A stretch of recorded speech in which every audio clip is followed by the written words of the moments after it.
Hi everybody, it's Jeff Hopper again with Links Players President Jeffrey Cranford. Hello. And we are bringing you introductory material for spiritual due diligence, and we are on study number 4, which is the nature of Scripture. Nature of Scripture. And we have moved on to lesson number 3, which has to do with how the Scriptures fit together. And the last time we talked, Jeff, we were looking at the variety of Scripture, the many different forms of writing that occur in Scripture, and Yes. you alluded to the fact that there was this knitting together. Even though the Scripture was written over 1,500 years and numerous authors in numerous forms, there's a cohesion to the Scripture. So let's talk about that cohesion a little bit. Well, Jeff, I think first of all, there's a propensity for people to imagine that the Bible, certainly the critics, are just random pieces of revisionist history, some accurate, some non. They've tried to develop a Jesus who didn't really even exist, say things that he didn't kind of after the fact. And all that is tenable until you look at the glue and the symmetry from Genesis 1 to Revelation chapter 22, and you get a picture that this is more than just random prophecies and this and that. This is a story being told by the first 2 chapters of Genesis. You have things as they should be. Mm-hmm. In Genesis chapter 3, you have the fall. Mm. The rest of the Bible, until the last 2 chapters, which are Revelation 21 and 22, are the redemption and the restoration of God to man. Right. And the cohesion in that and the simplicity of that and yet the grandiosity of the story and the narrative is complete. So really, starting from the beginning to the very end, the promise and then ultimately the consummation, you get a story of the emergence of a Messiah, which is Jesus. And the more you recognize the glue that holds all that together, the more compelling it is in your own faith. And I always challenge people to say, look, pick any Bible you want, even a minor prophet, somebody like Nahum or Habakkuk, something that seems almost, this couldn't have anything to do with Jesus. That's the Old Testament. We don't like spending time in the Old Testament.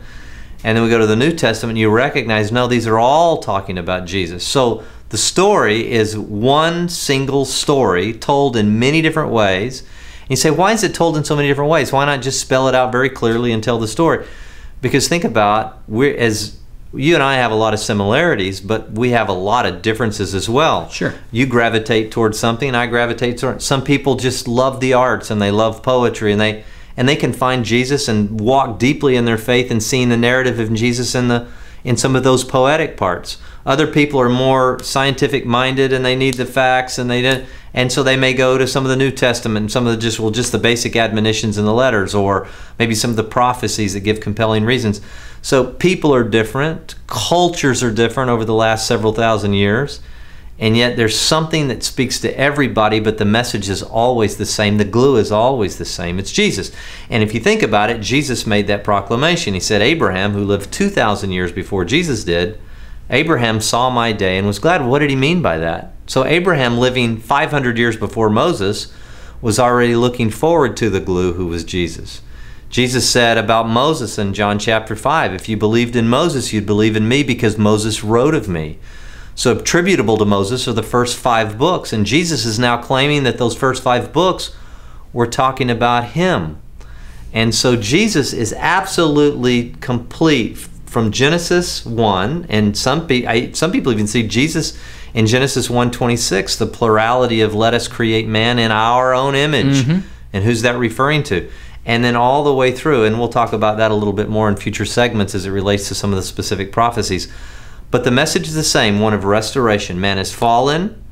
Man will be back in a right place with God permanently forever in eternity, and we see that in the last 2 books. Mm-hmm. Everything else is the process by which that occurs. And you use the word narrative, which causes me to think, as somebody who has a literary interest, of plots and commonalities of plots, which include conflict and resolution. And the conflict here is a people separated from God, correct, desperate for rescue, and a rescuer then coming to their aid, and that's the resolution. And that's Absolutely. Really what Scripture's about, isn't it? It is a full narrative from beginning to end. It's the most exciting document. And a lot of people, I think, see the Bible. Your average guy on the street is going to, if I were to hold up a Bible, I don't like your rules and regulations. I mean, they really don't see it in anything other than a kind of a form in which it's just a bunch of stuff, to-dos, the to-dos and the not-to-dos.